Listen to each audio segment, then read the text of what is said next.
Arestado ang 10 wanted person sa magkakaiwalay na operasyon ng Quezon Police Provincial Office bilang bahagi ng pinaigting na kampanya laban sa kriminalidad sa lalawigan ng Quezon.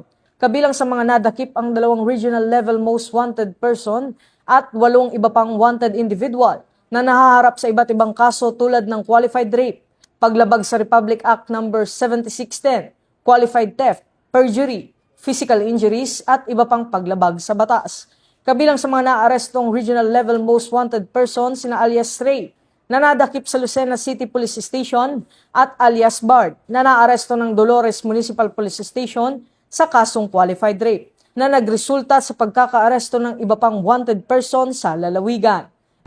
Mula rito sa PNP National Headquarters, ako ang inyong PNN correspondent, Patrolman Don Brosas, alagad ng batas, tagataguyod ng Balitang Pulis.